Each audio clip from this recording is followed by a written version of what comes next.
Hi friends, welcome back to Mazhathulli creations. ഈ channel നിങ്ങൾക്ക് ഇഷ്ടമായാൽ ലൈക്ക് ചെയ്ത് സപ്പോർട്ട് ചെയ്യാൻ മറക്കല്ലേ. അർച്ചന നെല്ലിശ്ശേരിയിലെ പടിയിറങ്ങുമെന്ന് പറഞ്ഞപ്പോൾ തന്നെ ആകെ ടെൻഷനായിരുന്നത് സച്ചി തന്നെയാണ്. അതിന്റെ പേരിൽ സച്ചി അർച്ചനയോട് ദേഷ്യപ്പെടുകയും ചെയ്യുന്നുണ്ട്. ആ ജോത്സൻ പറഞ്ഞ മണ്ടത്തരം നീയും വിശ്വസിക്കുകയാണോ? വീട് മാറിയാൽ തീർന്നതാണോ ദോഷങ്ങൾ? എനിക്ക് സച്ചി പറയുമ്പോൾ അർച്ചന പറയുന്നുണ്ട്, സത്യത്തിൽ ആ ജോത്സൻ വന്നത് നമ്മുടെ മുന്നിൽ പുതിയൊരു വഴി തെളിയിക്കാനായിട്ടാണ്. എന്റെ കുഞ്ഞിന്റെ നിരപരാധിത്വം തെളിയിക്കാനുള്ള അവസരമാണ് അയാൾ കാരണം എനിക്ക് കിട്ടിയിരിക്കുന്നത്. ഈ അവസരം ഞാൻ പാഴാക്കില്ല എന്ന് അർച്ചന പറയുമ്പോൾ സച്ചി പറയുന്നു, ഇപ്പോഴത്തെ നിന്റെ അവസ്ഥയിൽ എപ്പോഴും ഞാൻ നിന്റെ കൂടെ ഉണ്ടായിരിക്കേണ്ടതാണ്. അതിനുള്ള അവസരമാണ് നീ നിഷേധിക്കുന്നത്.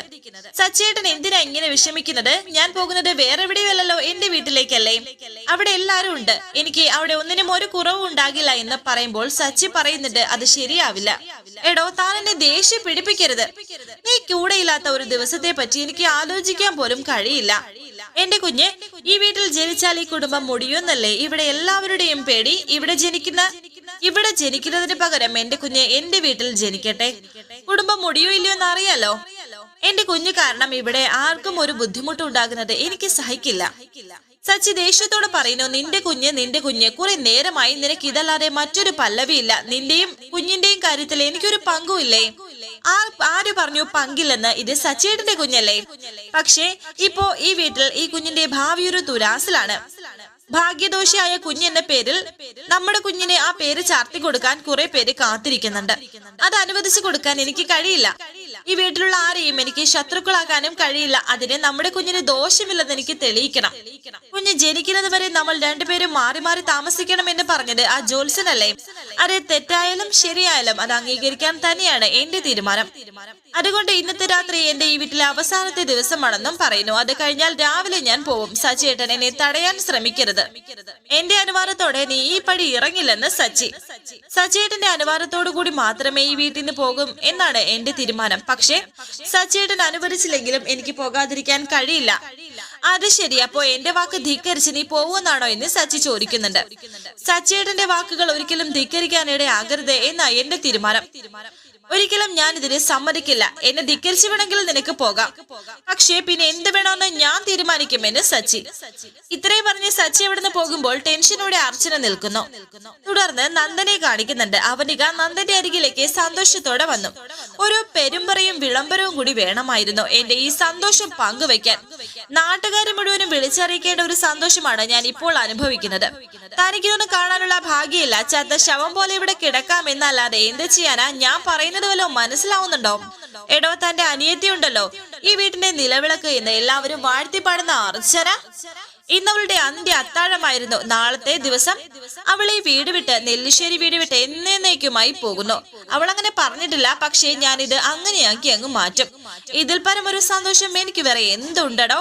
അവളും കൂടി ഇവിടുത്തെ ഇറങ്ങിപ്പോയാൽ പിന്നെ ഞാൻ എന്റെ ലക്ഷ്യത്തിലേക്ക് ഏതാണ്ട് അടുത്തു എന്ന് പറയാം.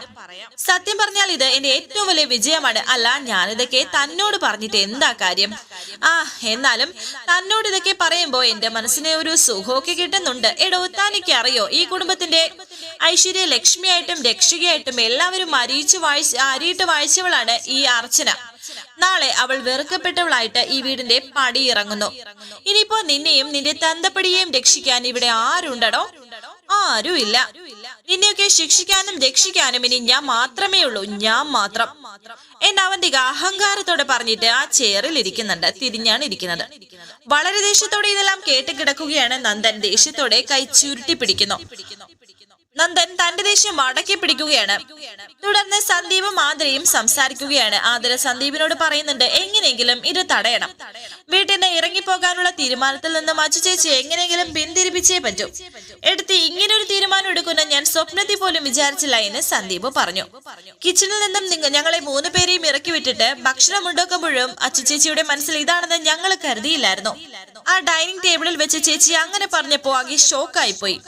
എല്ലാവരുടെയും അവസ്ഥ അപ്പോ അങ്ങനെയായിരുന്നു എന്ന് സന്ദീപ് പറയുമ്പോൾ ആതിര പറയുന്നു, ഇങ്ങനെ ആലോചിച്ച് നിൽക്കാതെ എന്തെങ്കിലും ഒരു വഴി കണ്ടുപിടിക്കും.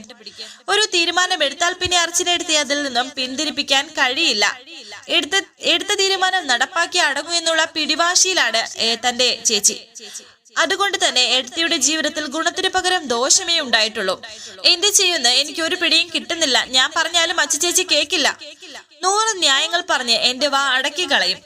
ഈ സമയം സച്ചി അവിടേക്ക് വന്നിട്ട് പറയുന്നു, ആതിര പറഞ്ഞത് ശരിയാണ്. അവളുടെ ചോദ്യത്തിന് മുന്നിൽ ഉത്തരമില്ലാത്ത അവസ്ഥയിലാണ് ഞാനും. അവളെടുത്ത ഈ തീരുമാനത്തെ ചോദ്യം ചെയ്യാൻ എനിക്കും പറ്റുന്നില്ല. ഭർത്താവ് എന്ന് പറയുന്ന നിലയിൽ പോകരുതെന്ന് തടയാം. പക്ഷെ എപ്പോഴും ന്യായം അവളുടെ പക്ഷത്താണ്. കുറ്റബോധത്തോടെ അല്ലാതെ അവളോട് സംസാരിക്കാൻ പോലും എനിക്ക് കഴിയുന്നില്ല. സച്ചിയേട്ടൻ നിർബന്ധിച്ചാൽ ഏട്ടത്തെ അനുസരിക്കില്ല എന്ന് സന്ദീപ് ചോദിക്കുമ്പോൾ സച്ചി പറയുന്നു, ഇല്ല, ഉറച്ച മനസ്സിന്റെ തീരുമാനമാണത്. ഇത് കേട്ട ആതിര ടെൻഷനോടെ ചോദിക്കുന്നുണ്ട്, സച്ചിയേട്ടാ പിന്നെ എന്ത് ചെയ്യും? ഒരു വഴിയുണ്ട്, അത് പറയാനാ ഞാൻ ഇങ്ങോട്ട് വന്നത്. ശേഷം സേതുവിനെ കാണിക്കുന്നു. സേതുവും സങ്കടത്തിൽ തന്നെയാണ്. ഈ തീരുമാനം അർച്ചന സ്വയം എടുത്തതാണ് എന്ന് പറയുന്നു. സേതുവിനോട് സംസാരിക്കുകയായിരുന്നു സന്ദീപും അനഘയും പിന്നെ ആതിരയും. അങ്ങനെ ഒരു തീരുമാനം എടുക്കാൻ അച്ചുചേച്ചിയെ കൊണ്ട് എത്തിച്ചതല്ലേ അച്ഛൻ? എനിക്കതിൽ ഒരു പങ്കുമില്ലെന്ന് സേതു പറയുമ്പോൾ ദേഷ്യത്തോടെ സന്ദീപ് പറയുന്നുണ്ട്, ഇതിന്റെ ഉത്തരവാദിത്വത്തിൽ നിന്നും അച്ഛൻ അങ്ങനെ ഒഴിഞ്ഞു മാറാൻ കഴിയില്ല. പരസ്യമായി അപമാനിക്കുന്നത് പോലെ എല്ലാവരും ആ പാവത്തിനെ കൊത്തിക്കീറിയില്ലേ? സഹിക്കാവുന്നതിന്റെ പരമാവധി ആ പാവം സഹിച്ചു. ഈ ഭൂമിയോളം ക്ഷമിച്ചു. എന്നിട്ടും അച്ഛൻ പോലും മൗനം പാലിച്ചു.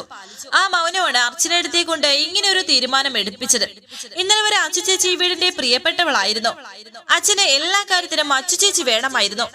ഇപ്പൊ എങ്ങനെയാണ് അച്ചുചേച്ചി പ്രിയപ്പെട്ടവളല്ലാതായത്? അതിരാ പറഞ്ഞത് തെറ്റാണ് എന്ന് പറഞ്ഞ് അവന്തിക അവിടേക്ക് വന്നു. ഇന്നലെ വരെയല്ല, ഇന്നും എല്ലാവർക്കും പ്രിയപ്പെട്ടവൾ തന്നെയാണ് അർച്ചന. നാളെയും അങ്ങനെയായിരിക്കും. സത്യം പറഞ്ഞാൽ ഒരു പെണ്ണിനെ എല്ലാവരെയും ഇങ്ങനെ സ്നേഹിക്കാൻ കഴിയുമെന്ന് ഞാൻ പോലും അന്തം വിട്ടിട്ടുണ്ട്. ഇവിടുള്ള എല്ലാ കാര്യങ്ങളും നോക്കി നടത്തുന്നത് അർച്ചനയാണ്. എല്ലാവർക്കും അത് കഴിയില്ലായിരിക്കും, പക്ഷെ അർച്ചനയ്ക്ക് കഴിയും. കാരണം അർച്ചന അത്രയ്ക്ക് നന്മയുള്ളവളാണ്. പക്ഷേ ഇപ്പോഴത്തെ സാഹചര്യത്തിൽ ആ ജോൽസിന്റെ തീരുമാനം അംഗീകരിക്കുക എന്നതാണ് സച്ചിക്കും അർച്ചനയ്ക്കും ചെയ്യാവുന്ന ഏറ്റവും വലിയ മാർഗം. ഇപ്പോഴത്തെ ഈ തീരുമാനത്തെ വ്യക്തിപരമായി എടുക്കേണ്ട കാര്യമില്ല. തൽക്കാലം കുറച്ചു ദിവസത്തേക്ക് ഈ വീട്ടിൽ നിന്ന് അർച്ചന മാറി നിൽക്കുന്നു. അങ്ങനെ കരുതിയാൽ മതി. അർച്ചന എടുത്തിയുടെ സ്ഥാനത്ത് ചേച്ചിയായിരുന്നെങ്കിൽ ഇങ്ങനെ ചെയ്യുമായിരുന്നോ എന്ന് അനഘ ചോദിക്കുന്നു. എന്താ സംശയം? ഈ കുടുംബത്തിന്റെയും നിങ്ങളുടെയും ഒക്കെ നന്മയ്ക്ക് വേണ്ടി 100 വട്ടം ഞാനത് ചെയ്യുമായിരുന്നു എന്ന് അവന്തിക. പിന്നെ അർച്ചനയോട് ആർക്കും ഒരു വിരോധവും ഇല്ല. ചില സാഹചര്യങ്ങളിൽ നമ്മൾ പ്രാക്ടിക്കലായി ചിന്തിച്ചേ പറ്റൂ. അർച്ചന ഇവിടുന്ന് പോകുന്നതിൽ അച്ഛന് വിഷമമില്ലെന്നാണോ നിങ്ങൾ വിചാരിച്ചത്? അച്ഛന്റെ വിഷമം എത്ര വലുതാണെന്ന് എനിക്കറിയാം. എന്നാലും ഒരു കുടുംബത്തിന്റെ പൊതുവായ കാര്യം വരുമ്പോൾ എല്ലാവരും ആ കുടുംബത്തിന്റെ നന്മയ്ക്ക് വേണ്ടിയിട്ടാണ് ചെയ്യുന്നത്. അർച്ചനയും ആ നന്മയ്ക്ക് വേണ്ടിയിട്ടാണ് തീരുമാനമെടുത്തത്. ഇതിൽ അച്ഛനൊരു റോളും ഇല്ല അല്ലേ അച്ഛ എന്ന് അവന്തിക ചോദിക്കുന്നു. അങ്കിളിന്റെ വായ ചേച്ചി മൂടിക്കെട്ടി ഈ കുതന്ത്രം ഞങ്ങളുടെ അടുത്ത് നടക്കില്ല എന്ന് അനഘ പറയുമ്പോൾ ദേഷ്യത്തോടെ അനഘ പറയുമ്പോൾ സേതു പറയുന്നു, ഈ വീട്ടിൽ നിന്ന് ഇറങ്ങിപ്പോകാനോ മാറി നിൽക്കാനോ അർച്ചനയോട് ഞാൻ ആവശ്യപ്പെട്ടിട്ടില്ല. ഈ വീടിന് പാലിച്ച് വന്ന ദോഷങ്ങൾക്ക് പരിഹാരം ചെയ്യണമെന്ന് മാത്രമേ ഞാൻ എല്ലാവരോടും പറഞ്ഞിട്ടുള്ളൂ. ഇപ്പോഴും അർച്ചന ഈ വീട്ടിൽ നിന്ന് പോകണമെന്ന് ഞാൻ ആഗ്രഹിക്കുന്നില്ല. അച്ഛനൊരു വാക്ക് പറഞ്ഞാൽ മതി, അച്ഛ ചേച്ചി പിന്നെ പോവില്ല എന്ന് ആതിര. അച്ഛന് അതെങ്ങനെ പറയാൻ കഴിയും? തീരുമാനമെടുത്ത ആളിന് മാത്രമല്ലേ പിന്തിരിയാൻ സാധിക്കൂ. നിങ്ങൾ ചെന്ന് അർച്ചനയോട് പറ, അല്ലാതെ ഹാർട്ട് പേഷ്യന്റ് ആയ അച്ഛനെ ബുദ്ധിമുട്ടിക്കരുത്. ഇപ്പൊ തന്നെ അച്ഛന്റെ BP വളരെ ഹൈലാണ്. ദേവിച്ചേരി നിങ്ങൾ പോ പ്ലീസ് എന്ന് അവന്തിക. ഈ വീട്ടിൽ അർച്ചന എഴുതി ആരുടെയും വാക്ക് കേൾക്കുന്നുണ്ടെങ്കിൽ അത് അച്ഛന്റെ വാക്കാണ്. ഏത് സാഹചര്യത്തിൽ കൊണ്ടായാലും ആരുടെ പ്രേരണ കൊണ്ടായാലും അച്ഛനത് പറയാതിരുന്നാൽ അതിന് വലിയ വില കൊടുക്കേണ്ടി വരും. അച്ഛന്റെ മൗനമായിരിക്കും നാളെ കുടുംബം തകർക്കാൻ പോകുന്നത്. ഇനി അച്ഛന്റെ തീരുമാനമാണ് എന്ന് പറഞ്ഞ് സന്ദീപ് ദേഷ്യത്തോടെ അവിടെ നിന്ന് പോയി. ഒന്നും മിണ്ടാതെ നിൽക്കുകയാണ് സേതുമാധവൻ. പിന്നെ അനഘയും ആതിരയും പോകുമ്പോൾ അവന്തിക വീണ്ടും സേതുവിനോട് സംസാരിക്കുന്നുണ്ട്. അച്ഛന്റെ മനസ്സിൽ എന്താണെന്ന് എനിക്കറിയാം, പക്ഷെ അവരുടെ മുന്നിൽ അച്ഛൻ തോറ്റുപോയാൽ ഈ കുടുംബത്തെ രക്ഷിക്കാനുള്ള എല്ലാ വഴിയും അടങ്ങും. കുറച്ചു നാളത്തെ പ്രശ്നം മാത്രമേ ഉള്ളൂ. അർച്ചനെ നമുക്ക് ഇവിടേക്ക് കൊണ്ടുവരാം എന്ന് അവന്തിക സേതുവിനോട് പറയുമ്പോൾ സേതു ഒന്നും മിണ്ടാതെ മുറിയിലേക്ക് പോയി. അയാളുടെ മനസ്സ് ഒന്ന് ചാഞ്ചാടി പോയി. ഇപ്പൊ ഞാൻ വന്നില്ലായിരുന്നെങ്കിൽ അവളുടെ അടുത്ത് ചെന്ന് പോവണ്ടെന്ന് പറയുമായിരുന്നു ഇയാൾ. ഇതവളുടെ ഒടുക്കലത്തെ പോക്ക എന്നൊക്കെ ഇങ്ങനെ അവന്തിക വിചാരിക്കുന്നു. തുടർന്ന് ധനുഷ് ഇപ്പോൾ സ്നേഹയോട് സംസാരിക്കുന്നുണ്ട്. അപ്പോ അങ്ങനെ തീരുമാനിച്ചു അല്ലെ? ആരെ ഈ വീട്ടിൽ ഇറക്കി വിടുന്നെന്ന് അറിയാമോ? സ്നേഹ പറയുന്നു, ഇവിടെ നിന്ന് ആരെയും ഇറക്കി വിടുന്നില്ല. ഇത് അർച്ചനയുടെ മാത്രം തീരുമാനമാണ്. പിന്നെ അവരെന്ത് ചെയ്യണമായിരുന്നു? വല്ലാത്തൊരു ക്രൂരതയല്ലേ ആ പാപത്തിനോട് എല്ലാവരും കൂടി ചെയ്തത്? നീ ആരുടെ പക്ഷത്തായിരുന്നു? അർച്ചനടുത്ത് ഇവിടുന്ന് പോകണമെന്നോ അതോ പോകണ്ടെന്നോ എന്നാ നിന്റെ ആഗ്രഹം? ഈ വീട്ടിലെ എല്ലാ ദോഷങ്ങളും അതോടെ മാറുന്നെങ്കിൽ അത് നല്ലതല്ല എന്ന് സ്നേഹ പറയുമ്പോൾ സ്നേഹ അടിക്കാൻ കയ്യോങ്ങുകയാണ് ധനുഷ്. നിങ്ങളൊക്കെ ഇത്ര മനസാക്ഷിയില്ലാത്തവരായി പോയല്ലോ. നിനക്കൊക്കെ വേണ്ടി എന്തുമാത്രം കഷ്ടപ്പെട്ടതാ, പറഞ്ഞിട്ട് എന്താ കാര്യം? ഒരു പാഴ് ജന്മം. അവർക്ക് വേണ്ടി ഒരു വാക്ക് പറയാൻ നിനക്കൊക്കെ കഴിഞ്ഞില്ലെങ്കിൽ പിന്നെ നിന്റെ ജീവിതം വെറും പാഴ് ജന്മമാണ്. ഇതിൽ അച്ഛന്റെ പങ്ക് എത്രത്തോളം ഉണ്ടെന്ന് എനിക്കൊന്ന് അറിയണമല്ലോ. ഞാൻ അച്ഛനോടൊന്ന് സംസാരിക്കട്ടെ എന്ന് പറയുമ്പോൾ സ്നേഹ പറയുന്നു, വേണ്ട, ധനുഷ് ഇപ്പൊ അങ്ങോട്ട് പോകണ്ട. ദേഷ്യത്തോടെ ധനുഷ് സ്നേഹയോട് പറയുന്നുണ്ട്, മിണ്ടരുത് നീ. ഇതിൽ നിനക്ക് എന്തെങ്കിലും പങ്കുണ്ടെന്ന് ഞാൻ അറിഞ്ഞാൽ പിന്നെ നിനക്ക് അടിയുടെ പൂരമായിരിക്കും എന്ന് പറഞ്ഞ് ധനുഷ് ദേഷ്യത്തോടെ പോകുന്നു. ടെൻഷനോടെ സ്നേഹം നിൽക്കുന്നു. ധനുഷ് അവിടെ ആ സോഫയിലേക്ക് പോയിരിക്കുന്നുണ്ട്. അപ്പോഴാണ് അവന്തിക അവിടേക്ക് വരുന്നത്. എന്താ ഇത്ര വലിയൊരു ആലോചന എന്ന് അവന്തിക ചോദിക്കുന്നു.